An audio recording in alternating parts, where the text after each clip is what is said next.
afternoon. So, first of all, please don't forget that on Friday we have a midterm. Arrive on time and do bring your student ID. And please make sure that your ID looks like you, like your picture, so I can that you didn't wash it in the pocket of your jeans. I should be able to identify your face. Okay.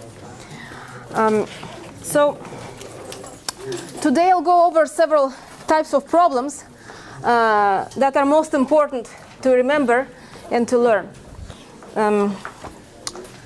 So as number one, I put know your antiderivatives.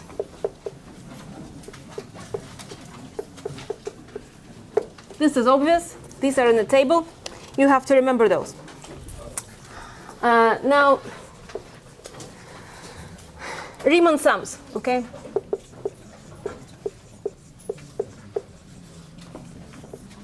And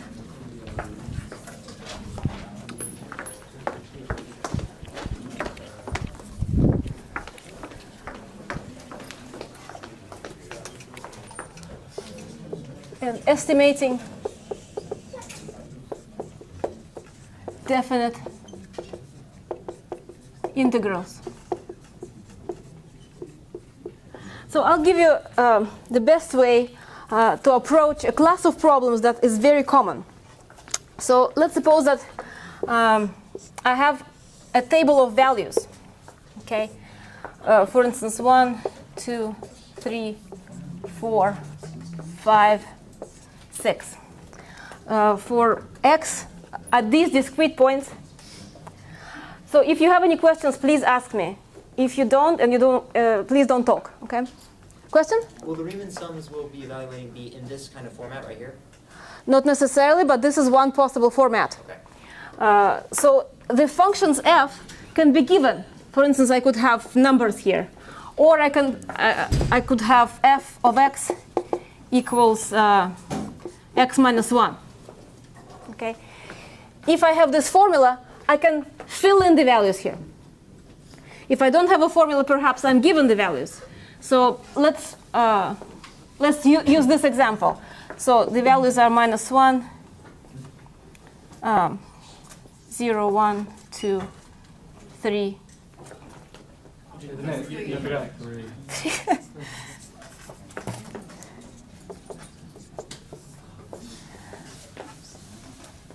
4, 5. This is an example. So let's suppose that we want to approximate the integral between 0 and 6 f of x dx by using n equals 3 and the midpoint rule. Okay. So at this point, I suggest strongly you do the following. You draw the domain of x between 0 and 6 like this. Okay? So you have 0, 6. This is very easy to draw. Now you look at the problem itself. It gives you the following information. N equals 3 and midpoint rule. Okay? I'm going to draw this on this little diagram to make it perfectly clear what is required. So n equals 3 means that I have to split this domain into 3 parts. And that's very easy. Like this, right? And right away, I can write down delta x. What is delta x? 2. It's 6 over 3 is 2. And this is already very important. Now, so this follows from n equals 3. The second piece of information here is the midpoint rule. What do I have to do? I have to identify the point at which I need to evaluate f in my sum. Midpoint rule means that in each interval, I have to take the middle. This, this, and this. Okay? So these crosses tell me what values of f to use. So my integral f of x dx is going to be approximated by the following. F of 1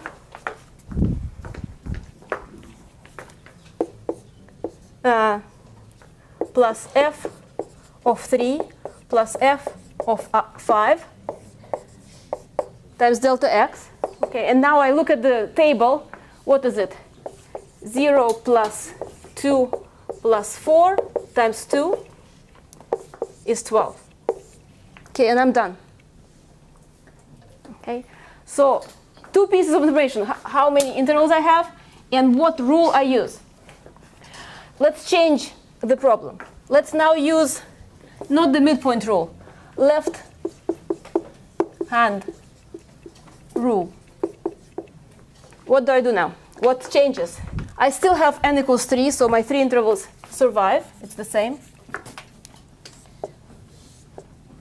But now I have to evaluate the function at the left side of each subinterval. So where do I evaluate it? Here, here, and here. Can you see that? So this corresponds to midpoint. So for left hand, I have f of 0 plus f of 2 plus f of 4 delta x. So what's the answer? Minus 1 plus 1 plus 3 is 6. Different answer. If it wasn't the left-hand rule, but right-hand rule, what would change? Again, the points would change. For the first interval, I would use this point. For the second interval, I would use this point. For the last interval, I would use this point. So I would have f of 2, f of 4, and f of 6. Let's change something else. Let's change n. Let's suppose that I have n equals 2. So not n equals 3, but n equals 2. I would have to start over.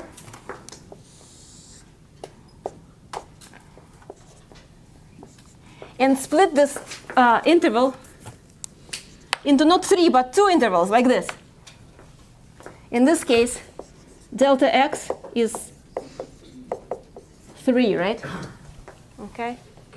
And so on. So these are the steps that you take, always, for such problems. Questions? Question? Will we be required to draw the picture? Can't remember. Can't hear you. Will we be required to draw the picture for the midterm, or are you just testing us? You're not required. But if you don't draw it, you're more likely to make a mistake. Question? Will we be able to use either Riemann sum or definite integral, or will you specifically ask for one of These are specific questions. Question? Do we need to bring like a specific type of testing paper, or is it just? No. I'll give you the midterm on print it. Bring pencil and paper. Oh, I'm sorry. Bring pencil and eraser. Don't bring paper. And in fact, you're not allowed to have any extra paper. I give you extra paper. There was one more question there. It's okay. Fine. Now, next topic. So this was 2. 3 is fundamental theorem of calculus. Parts 1 and 2. So for part 1, what is a typical question? So given the function g of x from sine x to 6 of tangent squared t dt, find dg dx. Okay, this is a typical problem. And the first thing that you must remember is that you never differentiate the integrand here. Okay, and And then you have to see where x appears in the definition of g. Is it at the top limit? Is it at the bottom limit? Is it at both? Okay. So in this particular case, we only have it at the bottom. So dg dx is minus. Then I have to differentiate this d dx of sine x times tangent squared of what? Of this guy, sine x. So I have minus cosine x tangent squared of sine x.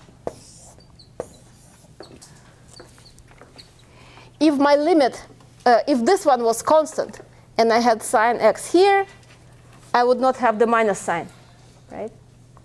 If I had both functions of x, I would have two terms. One coming from the differentiation of the top limit minus the term coming from the differentiation of the bottom limit. Questions?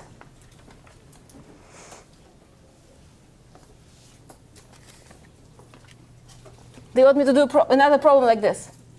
Yes? Let's suppose g of x is given by 5x squared cosine x squared of x plus t plus 1 dt. Okay? So what's dg dx? I'm going to have two terms. The top term comes from the differentiating the top limit, d dx of cos x times this function evaluated at cos x minus, because this is the bottom limit, d dx 5x squared times the integrand evaluated at 5x squared.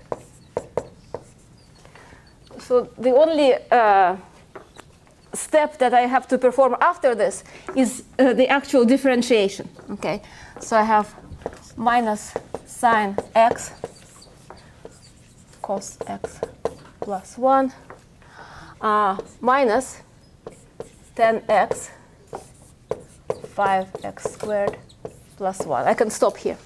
Okay, no more simplification. Okay, so this is part 1 of the fundamental theory of calculus.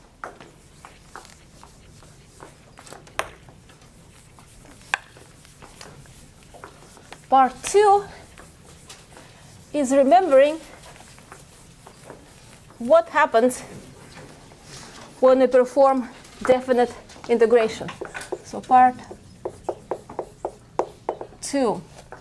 So an integral from a to b f of x dx is f of b minus f of a. Everybody knows this. But how about this?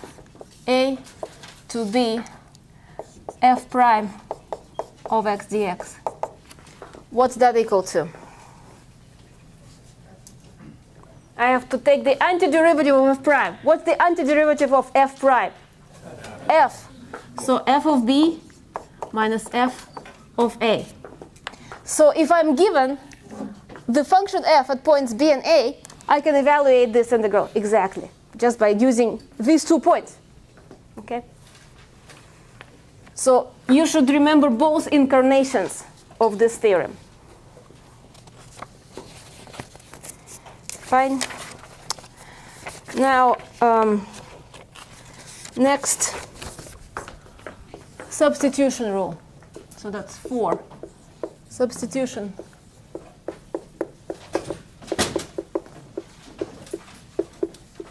Out of many techniques of integration, we only know one. Okay, that's substitution rule.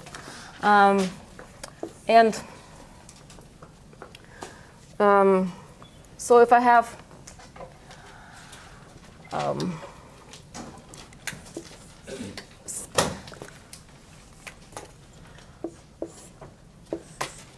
square root of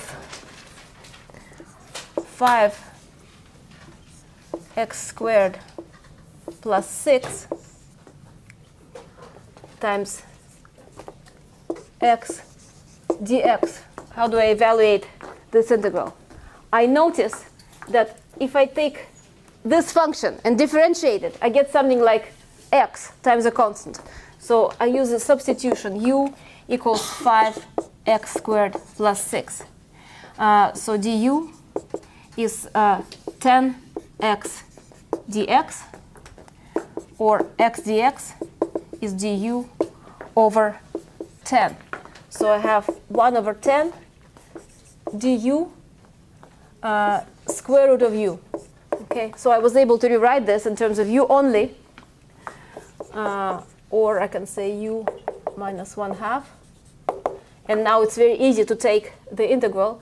So I have u 1/2 divided by 1/2 plus c. The last step, I remember what was my definition of u. So I have 5x squared plus 6 divided by 5 plus c, and that's the answer. Okay.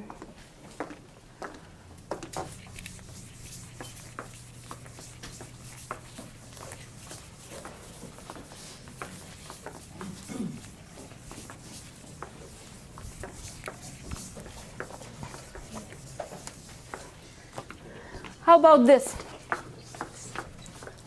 An integral log squared x from 2 to 4 dx. Okay, so this is a definite integral. That's the only difference. So I notice that I have log x, and I notice that I have a derivative of log x here. What's the derivative of log? 1 over x. So a good choice of u would be to set it to be log x, which gives me that du is 1 over x dx. So here I have u squared du. Right? I rewrote it. I'm forgetting one thing here, which is the limits. The limits, I didn't have to worry about those for the indefinite integral. Now I have to worry about the limits. What happens to the limits? So x goes from 2 to 4.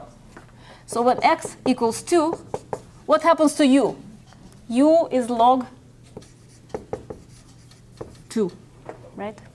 When x equals 4, u is log 4. So my limits change. And that's what I should never forget. Okay? When I have a definite integral, not only do I transform the integrand, I also transform the limits of integration. And now the rest is easy. I have log 4 cubed minus log 2 cubed over 3. Do I have to add c? No, it's a definite integral. It's a number. And if I have an answer like this, I don't have to simplify it. If you change the u's back to the x values, you don't have to change the limits, correct? Right. This is a better way, though. Next is the net change theorem.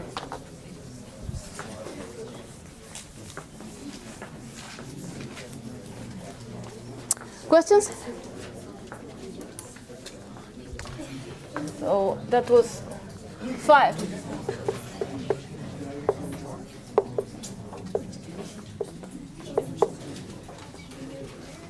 The net change theorem. Suppose that population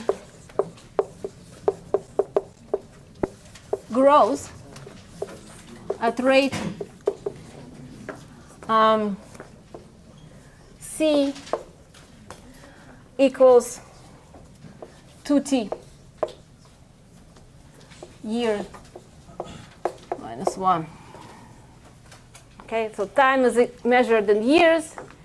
The rate of change is measured in years minus 1. Find the increment in the population size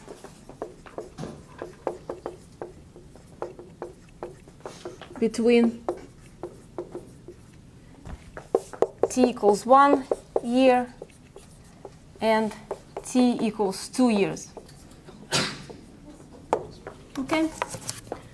So this is a standard problem that tests your knowledge of the net change theorem.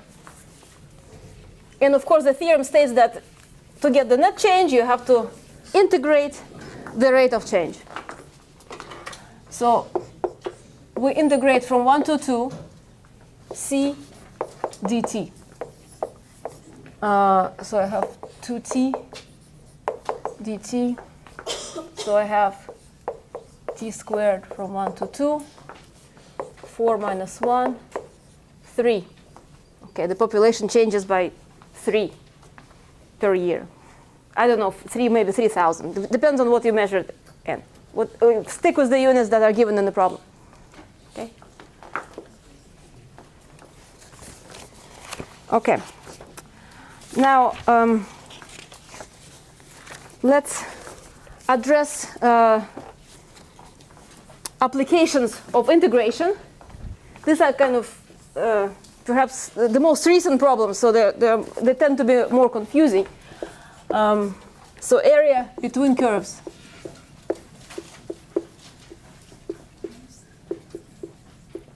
So suppose, so let's say calculate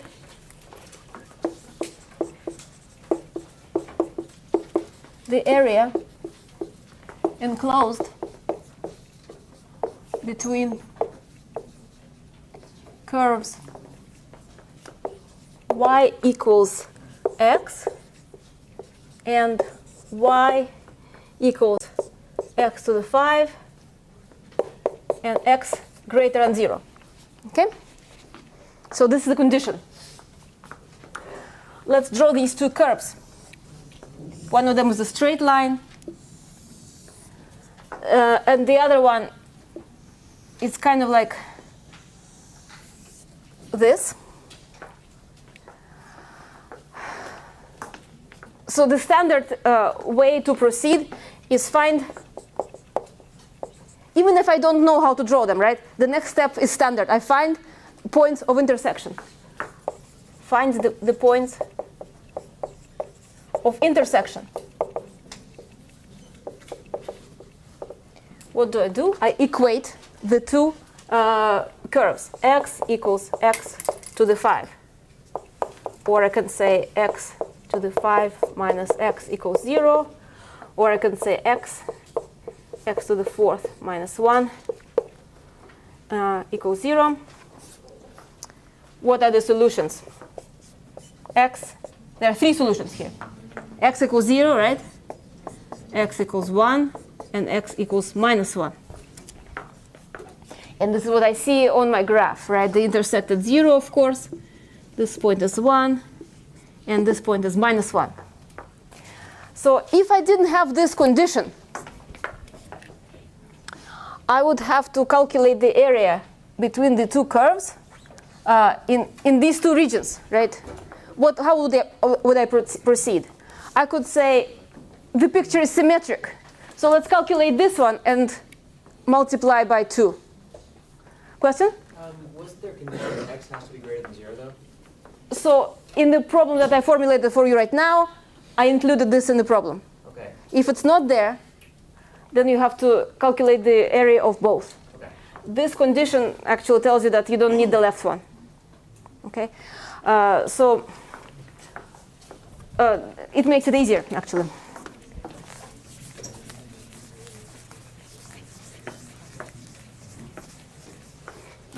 So the area is given by the integral between 0 and 1 of y top minus y bottom dx. Okay. And here I can see that y top is a straight line, so it's x minus x to the 5. Okay. So I have x squared over 2 minus x 6 over 6.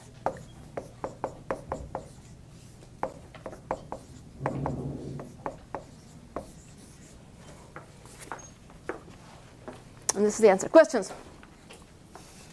Question? So if you had to calculate, if it didn't have x greater than 0, if it was from -1 to 1, could you just use symmetry and just find 0 to 1 and then multiply by 2? So that's a good question. Suppose we did not have the condition x greater than 0. Okay? So just for now, let's suppose that this is the new problem. Then the area would still be like this. Okay? So this formula is always correct. Oh, no. Sorry. Then I would have to integrate from -1 to 1, right? Y top minus y bottom. This is correct. Except these two switch midway, right? So one way to do this is to split the interval into the interval between -1 and 0. And then I have x to the 5 minus x dx plus an integral from 0 to 1, x minus x to the 5 dx. You see, they have a different sign. On the left, x to the 5 is on top. On the right, x is on top. Or I could be clever and I could say, okay, if I need the area between the two, this is a symmetric picture. Let's calculate this area just once and multiply by 2. It's up to you. In this case, we have the nice symmetry property. Okay? But so the answer is going to be twice this, 2/3. You can do it like this systematically, or you can say, I calculate it once and I multiply by 2. Questions? Question? Do we have to memorize like special graphs, like log x, e to the x? You should, from 2a, you should know the behavior of these functions, whether they grow, decay. Like you should know that e to the x, for instance, never crosses 0, and it grows. So this is e to the x, and this is e to the minus x. You should know that the log is only defined for positive, stuff like that. You are expected to know these things for the entire duration of 2b. So you may have problems that require this knowledge.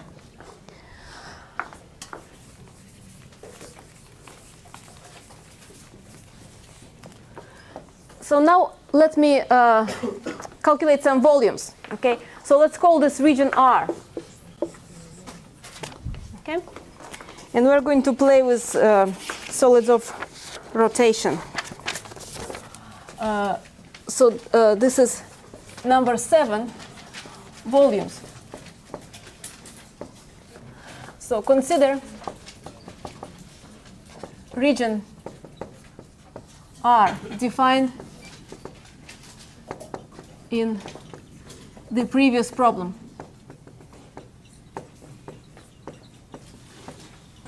Okay, rotated around the axis y equals -1. Calculate the volume.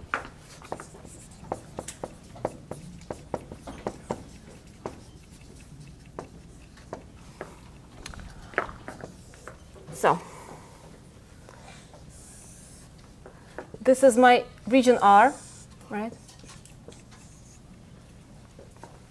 The axis of rotation is y equals -1. So because it's a solid of revolution, the cross sections that I'm going to make in this direction, the direction perpendicular to the axis of rotation, the cross sections look like donuts or washers. And they have radii y out and y in. What we need to do is to calculate the two radii. How do we do this? There's always the same algorithm. Let's so this is 0, this is 1. Right? Let's suppose we have cross section at level x. Okay. So the outer radius, what is it defined by? It's the distance between the center of this solid. Where is the center? It's at the axis of rotation. So the axis is given by y equals -1. So from here all the way to the outer surface, which is given by this curve, right? So y out equals to x minus -1. -1 is this point. This is x. Because this is my outer curve. If this was sine x or cosine x, that's what I would put here, right? So this is the outer function, which is further away. You can see it from the picture. That's why it really helps to draw a picture when you do these things. You know which one is further away. And the distance between that outer function and the axis of rotation is given by this. So I can simplify it to x plus 1. Now y in, the inner radius, is the distance between the axis of rotation and the function that's closer. In this case, it's x to the 5, right? So it's x to the 5 minus -1. So these are the two radii. And now I can calculate the area of the intersection. So if it's a washer like this, you take the area of the outer circle minus the area of the hole. So it's pi y out squared minus pi y in squared. This is always the formula for washers. And I use my values for y out and y in that I just found. So I have x plus 1 squared minus x 5 plus 1 squared. So at this point, we have to simplify. Before we insert this formula into the integral, this is the time to simplify it as much as we can. Okay? Which usually means expand the squares. So what do I have here? X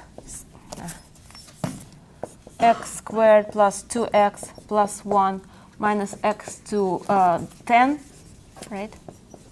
Minus 2x to the 5 minus 1. Usually something will cancel. In this case, 1's cancel. And that's it. So I have x squared plus 2x. Isn't it positive 2x? 2x? 2x to the 5th. No, because this comes from this and there's a minus in front.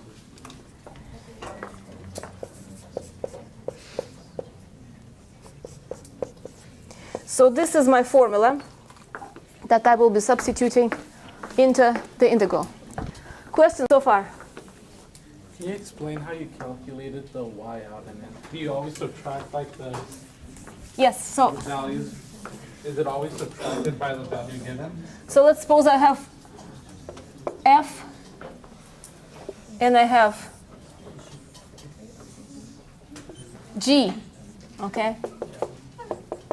And they make some region in my space.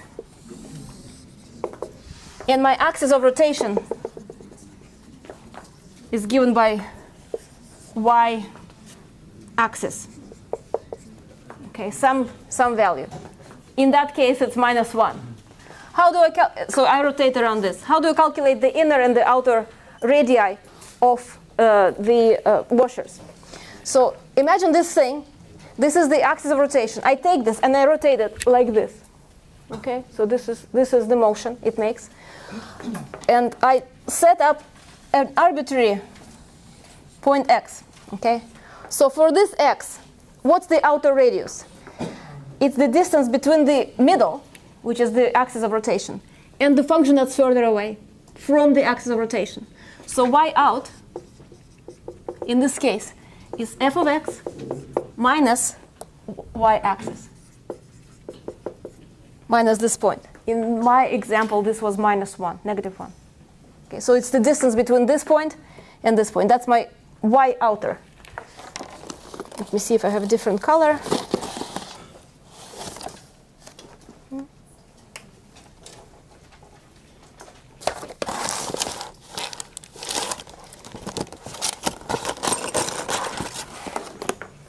So this is y out. Okay?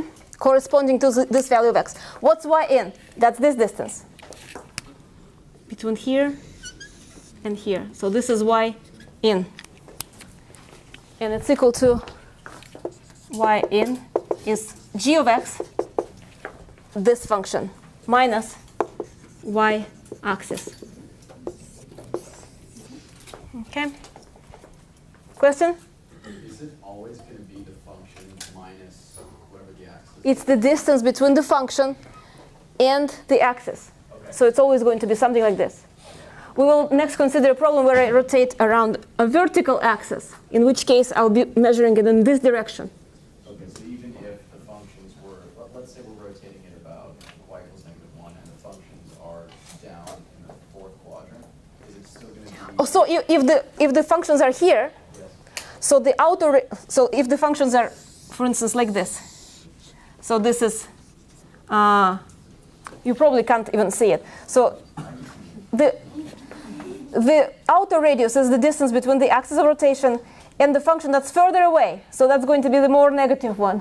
Okay? And the y in would be the distance between the axis of rotation and this one. And how do you measure distance? You take the difference. And you can take the absolute value of the distance, of the difference, right? That's the distance. You would have to measure the distance between the axis of rotation and the two functions. Okay, so now let's go back. So I did it for this particular example. I calculated y out, and that gave me the area of the outer circle minus the area of the hole. I simplified it. And the last step is to insert this into the formula for volume.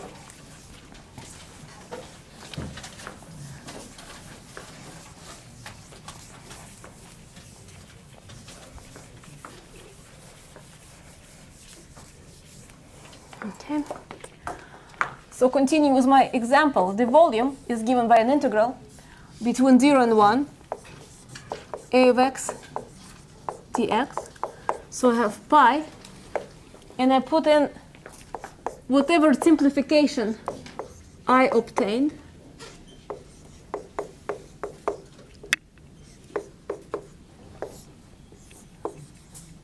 And from now on, all I need to do is integrate. Let's see. So I have pi.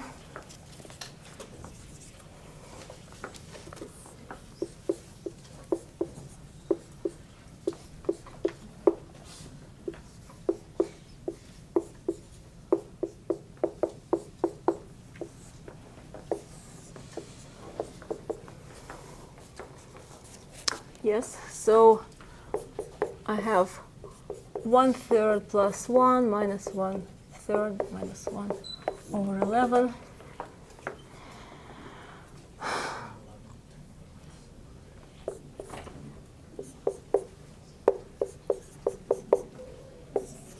So this is the answer, the numerical answer.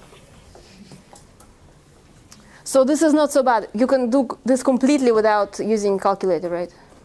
So this is approximately the level of, arithmetics that you have to perform. This is not so bad. So now let me take the same shape and rotate it around a vertical axis, right? So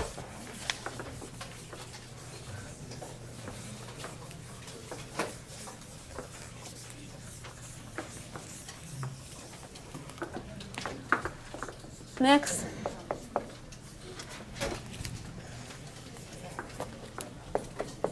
take region R and rotate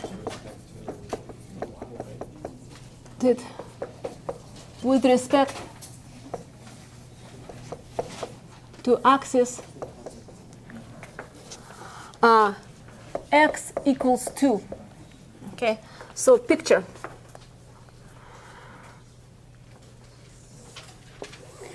Region R looks like this. This is 1. So x equals 2 is this axis. So now the motion happens in this direction. And I still have washers if I dissect them in this direction, which means I have to integrate in terms of y, not in terms of x.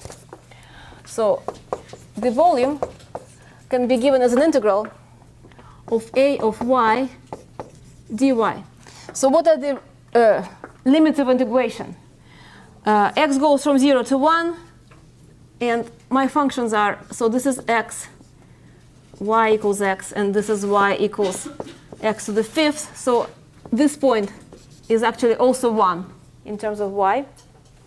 So y also goes from 0 to 1 in this example. So what I need to do is figure out the cross sections, the areas of cross sections, right? So let's do that.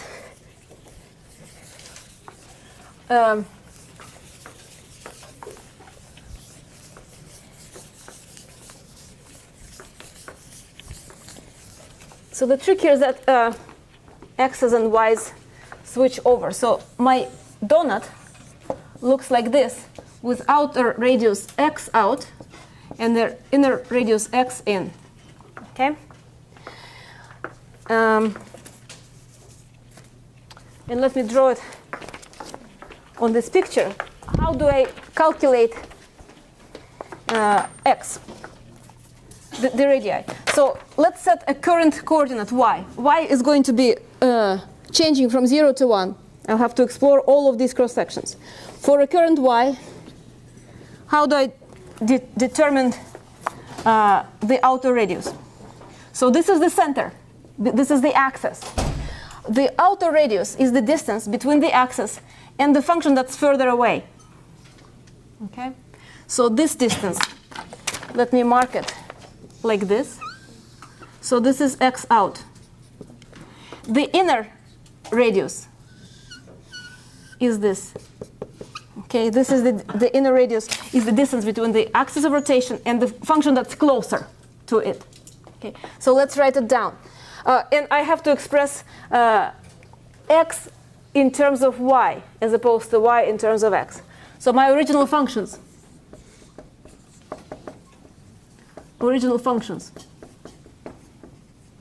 are y equals x and y equals x to the 5, expressed in y.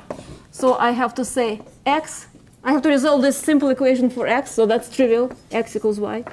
And this one, I have to say what is x in terms of y. I have to solve it for x. X equals y 1/5. Okay, so this is different. I have to rewrite my functions by changing, x and y. So now I know what is what.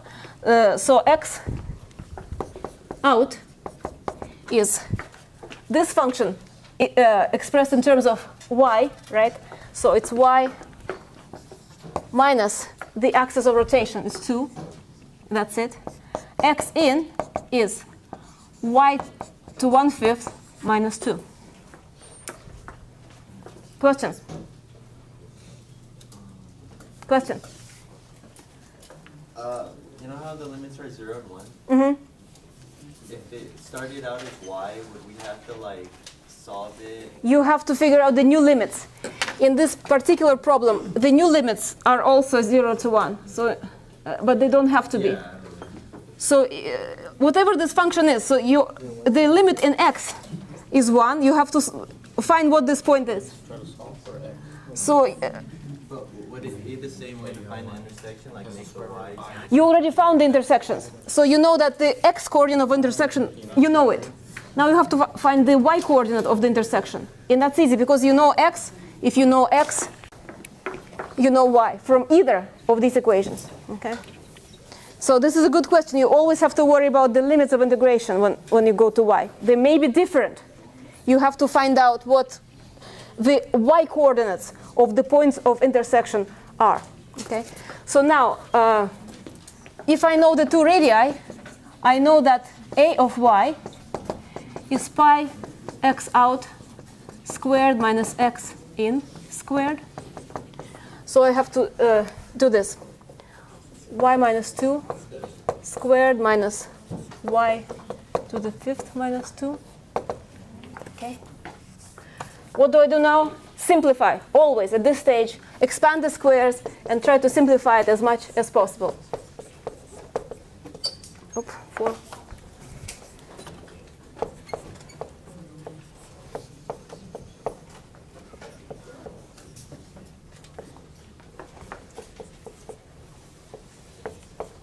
And look, usually, as I said, something cancels. Okay. So this is my function. Now, the volume is an integral from 0 to 1, a of y dy, pi, and I put that guy in here.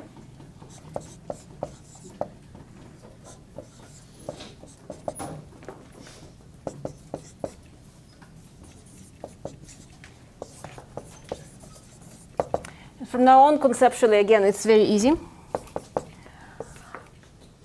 Y cubed over 3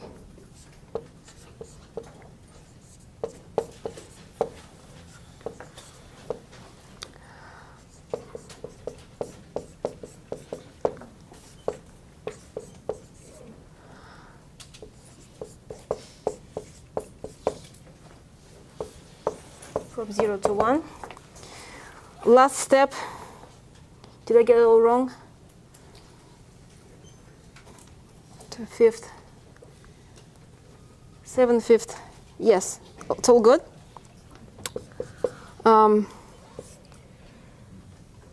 So allow me to write down the answer. It won't be that bad. Okay. So this is a little bit more heavy in terms of algebra. So here the answer is given by this. Okay. So I just want to hear your questions with regards to this. And so the last topic that I didn't mention is, I believe it's 8, right? The average value of a function. So f average is when you have to evaluate the average value on an interval from a to b, you have to integrate from a to b and divide by the length of the interval. Thank you.